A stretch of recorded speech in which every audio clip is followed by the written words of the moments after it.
거의 연재한 지 30년이 다 되어가는 원피스. 이 긴 세월의 연재 덕분에 밀짚모자의 적단은 수많은 섬을 여행했고 수많은 강한 적들도 마주했습니다. 이렇게 여러 적들을 만나다 보니 루피는 더 강한 힘을 가져야 했고 그 강한 힘에 맞춰 더 강한 적들이 등장하게 됐죠. 이러다 보니까 수많은 새로운 설정들이 등장했습니다. 근데 이 설정 중에는 예전부터 오다 작가님이 빌드업을 쌓아오신 설정도 있지만 스토리를 진행하며 갑자기 추가된 것 같다 라는 느낌이 드는 설정도 몇 가지가 있었습니다. 그래서 오늘은 원피스에 나온 설정들 중에서 스토리 진행 중에 갑자기 추가된 설정들을 몇 가지 알아보도록 하겠습니다. 근데 이 추가된 설정들 중 작가님이 인정하신 설정이 있고 제가 봤을 때 중간에 추가한 설정이다 라고 추측되는 게 있어서 우선은 제가 봤을 때 추가한 설정으로 보이는 것들을 먼저 설명해 드리겠습니다. 첫 번째로 추가된 설정은 팩이란 설정입니다. 팩이는 견문색, 무장색, 패왕색 이렇게 세 가지의 종류가 있고 이 모든 게 다 스토리 진행 중에 추가된 설정으로 보여요. 그렇게 생각할 수밖에 없는 게 만약 이 설정이 원피스의 초반부터 잡혀 있었다면 샹크스는 그네의 주인이란 놈한테 팔을 뜯기지 않았을 거고 검은 수염과 에이스가 싸웠을 당시 검은 수염이 에이스에게 타격을 주며 오랜만에 맞아본 것 같지 않냐 라는 질문을 안 했을 거예요. 아마 이렇게 팩이란 설정을 추가한 건 악마의 열매 중 자연계에 속하는 악마의 열매에 대항할 수단을 만들기 위해서 라는 걸로 추측됩니다. 이렇게 팩이란 설정이 등장하기 전까지 자연계를 상대하기 위해선 약점을 찌르거나 해루석 수갑을 채우고 패기, 그것도 아니라면 티치의 어둠 열매를 이용하는 방법밖에 없었습니다. 그래서 앞으로 원피스를 진행하다 보면 자연계 열매가 많이 나올 수밖에 없고 루피가 자연계 열매를 상대할 때마다 약점을 하나하나 찾아내긴 힘들 테니 팩이란 설정을 집어넣은 걸로 보여요. 그리고 이 팩이란 설정을 넣으며 설정이 하나 더 추가된 걸로 보이는 게 있으니 그게 바로 무장색 강화란 설정이죠.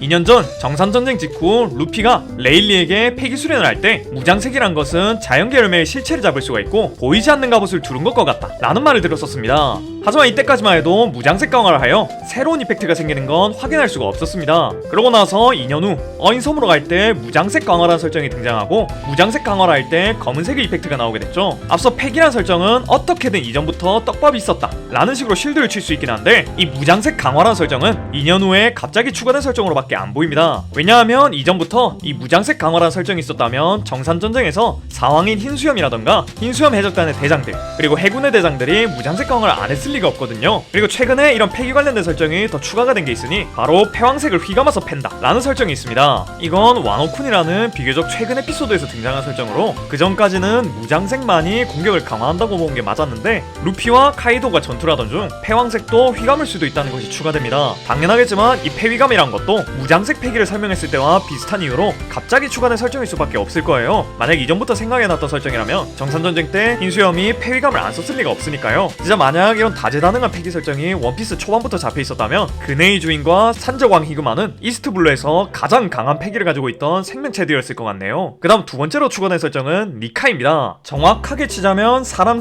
열매 모델 니카라는 설정이라고 봐야 될 것 같긴 하네요. 제가 이 니카라는 설정에 대한 걸 영상 하나를 써서 자세하게 설명한 적이 있는데 그 영상을 그대로 여기서 말하기엔 이번 영상이 너무 길어져 버리니까 간단하게 요약을 해드려보겠습니다. 솔직히 저는 이게 갑자기 추가된 설정이라고 생각하는데 또 다른 사람들의 의견을 보면 이게 옛날부터 떡밥이 뿌려졌던 거다 라는 의견도 있더라고요. 근데 전 개인적으로 이 니카라는 설정이 생긴 건 아무리 빨라도 2년 후의 시점부터라고 생각합니다. 만약에 이 니카라던가 조이보이에 대한 설정을 2년 전 시점에도 잡고 있었다고 생각한다면 도리와 브로기가 싸우던 리틀가든이라든가 하늘섬에서 그에 대한 언급이 나오지 않았을까 하는 생각이 들어요. 그리고 이 니카라는 설정이 오니가시마 전투 때 후주란 인간을 통해 갑작스럽게 언급이 돼서 더 급조된 설정이라 느껴지는 것도 있는 것 같네요. 그 다음 세 번째로 추가된 설정은 오뎅입니다. 이건 역시 제가 영상 하나를 통으로 써가지고 비판을 한 적이 있었어요. 그 비판한 걸 짧게 요약하자면 오뎅이란 놈은 자켓다를 쳐도 이 정도로 치면 욕먹는다 라는 수준의 설정 몰아주기를 받았다 라고 보면 됩니다. 현재 원피스 세계관의 전설이라고 볼 수 있는 로저와 흰수염이 오뎅을 좋아했고 지금까지 만물의 소리를 듣는 인간이 루피와 로저밖에 없었는데 뜬금없이 이 오뎅이란 놈과 오뎅의 자식이라는 모모노스케가 만물의 소리를 듣는다 라는 설정이 나왔으며 오뎅의 가문이 포네그리프에 글자를 새길 수 있고 포네그리프를 읽을 수도 있다 라는 설정까지 나온 거예요. 여기다가 플러스로 여러가지 설정이 더 붙여졌는데 이 정도의 거물급 인물이 어째서 언급이 없다가 2년 후에 들어서 갑자기 언급이 되느냐 라는 걸로 정말 비판이 많았습니다. 애초에 2년 전 에피소드에서 흰수염이 에이스 이전에 이번대 대장에 대해 언급을 한다던가 로저의 적단에 포네그리프를 읽을 수 있는 와노국의 선원이 있었다 라는 등의 간단한 언급만 있었어도 오뎅이 그 정도로 욕을 안 먹지 않았을까 하는 생각이 들어요. 아무튼 이 오뎅에 대한 자세한 얘기 역시 제가 영상 하나를 써서 언급을 했었으니까 궁금하시면 그 영상을 보고 와주시는 것도 좋을 것 같습니다. 그 다음 네 번째로 추가된 설정은 에이스가 에이스가 로저의 아들이란 설정입니다. 아마 다들 아시겠지만 원작 초반의 로저와 에이스는 전혀 닮지 않았다는 걸 알 수가 있습니다. 그리고 더 나아가서는 알라바스타 때의 에이스와 정산전쟁 때의 에이스 역시 많이 다르게 생겼다는 걸 알 수가 있죠. 근데 이 에이스와 로저가 부자관계라는 게 나온 이후로는 로저의 젊은 시절을 그릴 때 뭔가 에이스와 비슷하게 그리는 것 같더라고요. 아마 작가님께서 에이스는 어차피 죽을 캐릭이었으니까 이런 중요 설정을 넣어도 된다고 생각하여 에이스에게 해적왕 골디 로저의 아들이다 라는 설정을 추가하신 걸로 추정되네요. 다음 다섯 번째로 추가된 설정은 신의 기사단입니다. 이 신의 기사단이란 것은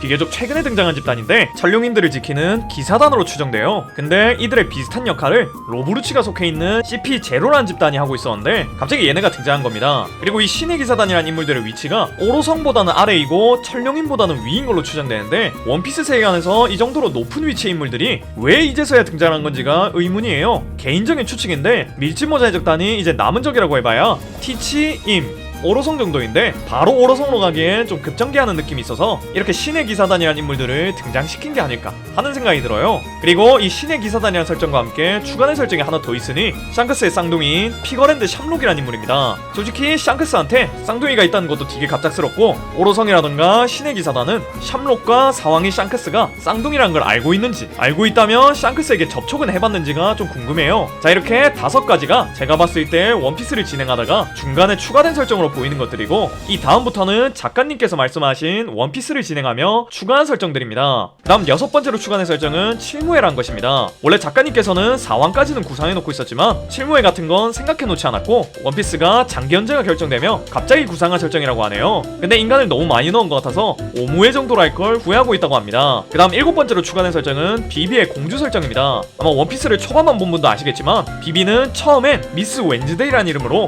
미스터 나인과 함께 바로코 워크스의 잡절 정도로 나오는 것 같았는데 갑자기 알라바스타라는 왕국의 공주라는 설정이 부여됐죠. 작가님께서 이때 사실 비비를 공주로 만들 생각이 없었는데 비비의 머리 푼 모습을 그려보니 공주 같다는 생각이 들어서 이렇게 한나라의 공주라는 설정을 붙인 거라고 합니다. 이 덕분에 미스터 에잇도 비비를 호위하는 인간이라는 설정이 덧붙여지게 된 거죠. 그 다음 8번째로 추가된 설정은 11명의 초신성이라는 설정입니다. 원래 작가님께서는 샤봉디 제도에서 밀짚모자 해적단이 뿔뿔이 흩어지는 건 어느 정도 구상해놓고 있긴 했었는데 편집부 쪽에서 뭔가 허전하다고 하여 이 샤봉디 제도에서 신캐를 넣자고 했다고 합니다. 그래서 작가님께서 구상하신 게 11명의 초신성이다 라는 썰이 있는데 이게 갑자기 추가된 설정이라고 치기엔 너무 캐릭터들이 개성이 있어요. 그래서 뭔가 언젠간 등장시킬 캐릭터들을 이 샤봉디 제도에서 다 등장시킨 게 아닐까 하는 생각이 드네요. 그 다음 9번째로 추가된 설정은 워터7의 조선공들입니다. 사실 오다 선생님은 워터7 편을 그릴 때 프랑키가 동료가 되고 메리호와 이별한다 라는 설정만 잡아놓았고 적들을 아직 정해놓지 않았었다고 합니다. 그래서 우선 많은 조선공들을 그려놓은 뒤 그 중에서 CP9으로 정한 게 로브루치와 카쿠였다고 하네요. 그 다음 10번째로 추가된 설정은 드럼왕국입니다. 이 드럼왕국의 초기 설정은 캐나다에 있는 드럼락이라는 바위였다고 합니다. 그걸 토대로 드럼섬이 탄생을 했고 초파 이야기를 진행했다고 하네요.